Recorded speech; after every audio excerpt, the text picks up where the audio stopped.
On November 12, 2021, a Marine Corps combat veteran who lived here in Northwest Ohio took his own life. A VA study was conducted in 2019 that estimated that 18 veterans per day commit suicide, which is lowered from the 2013 statistics of 22 veterans per day, which on average makes it about 20 veterans per day that commit suicide. 2 out of 3 veterans who commit suicide do not receive VA healthcare benefits. Many factors play into the high suicide rates of veterans. Struggles with PTSD and hopelessness, lack of resources, and easy access to suicide methods. 70% of veteran suicides were done by firearms, whereas only 48% of non-veteran suicides were done by firearms. Here's a surprising statistic. 94% of veterans who commit suicide are men, while 6% are women. A study published September of 2020 analyzed data from over 2,800 veterans.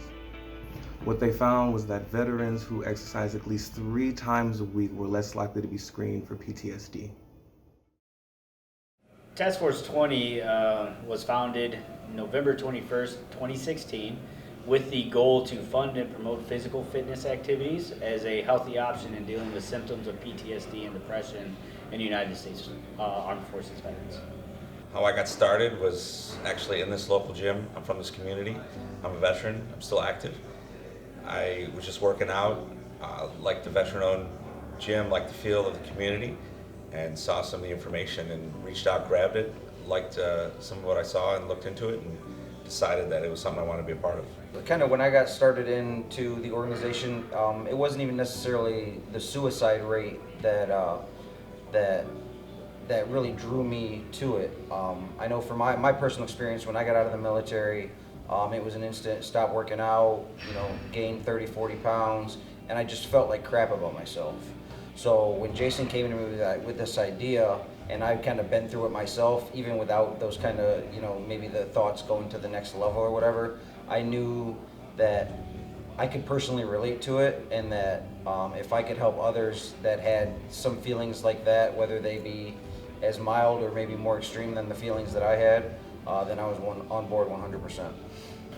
For me, in Task Force 20, it's home. It's what we're about. A local gym that promotes health, wellness, and community. When I served, my leadership had always said, if you're homesick, go work out. If you're angry, go work out. Like, it was the end-all be-all, and it took 12 years after I got out, but I finally listened, and for me, it actually kind of was. So I went and got a gym membership, and 6 months later, just really started to see my own life turn around and get better, and that's about the time this statistic was gaining traction, and so I started doing research and started seeing a lot of articles where they had studied the direct correlation between physical fitness and mental health, and having experienced it myself is what really spurred this idea and making it a reality. I think the exercise itself is important. It's like Steve said, getting out there and doing the activity and making your mind and your body feel better. What I feel about the community is it enhances the exercise. When you're in the gym, you need a spotter, and that's one of the things that the community brings. In life, you need a spotter. In war, you need a spotter. You need people. They preach the brother and the sisterhood and the brother of arms and the military aspect, and that's something that when you're out, that you miss that connectivity. And what Task Force 20 does is it not only brings light to physical fitness, helping to deal with things such as PTSD and suicidal ideations, it gives you that community feel back. It gives you that togetherness back. Everything that we would hear from the giant national organizations, whether they be the legacy organizations that have been around since World War I, and the things like that, is let's raise awareness. Let's raise awareness. We need money so that we can raise awareness. Send us your money so that we can raise awareness. We didn't want to raise awareness. We wanted to do something. We wanted to do something about it. So, that was the biggest disconnect between what we were seeing was out there and what we wanted to do in our community. Exercise and mental health go hand in hand. So body at rest stays at rest. And as my mom always said, idle hands are the devil's playground. So if you're not currently doing something, you're not taking proactive action in achieving something, the mind just wanders. And for a veteran with PTSD, combat veteran, the mind, when it's idle, goes to places you don't want to go. Find the little guys in your community that are trying to make a difference. Those are the guys that really need your assistance, because they're the ones that are on the ground making a difference. So like, they're the ones day in, day out, they're familiar with the problems, they're familiar with the issues in your specific community. That's where you want to go if you feel like you want to help out. You know, we think about each other, we're there for each other, and that's a strong motivation to keep going in any aspect, is to know that someone is caring for you, whether you know it or not. And that was something neat that Task Force 20 was able to do to people that are still active. I try to promote it in any way possible. We've been going through some changes here, but I promote it everywhere. Got the banners up. We did a MRF challenge on Memorial Day this past year. That's gonna be an annual thing. We had over 100 people here, and Task Force 20 was the main spotlight of that and what they do, what they bring to the community. So it's more than just giving someone a gym membership.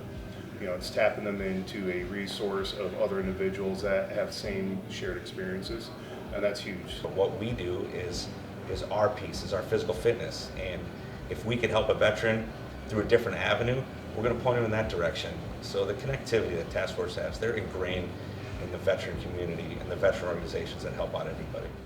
We do not turn away any veteran that actually seeks out assistance from us, but we do try to keep local money local, so that the donors that are giving the money, they are making a direct difference in the communities that they are in, so they see the results. For myself, before I was the owner of the Revitalize Fitness, it was another gym, and I was just a member there.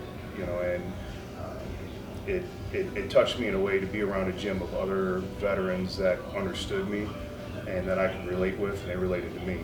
Whether they were Vietnam vets, Korean vets, same era as me, OEF, OIF veterans, you just felt like you belonged somewhere. And as First Sergeant was saying, you miss that when you get out. After you're out, you're like, I miss my brothers. But whether you serve together, same unit, same era, same war, we all raise our right hand, and we're all brothers in arms, brothers and sisters in arms. So that's that sense of community, sense of belonging. The epidemic has slowed. Progress has been made, but there's still a long way to go.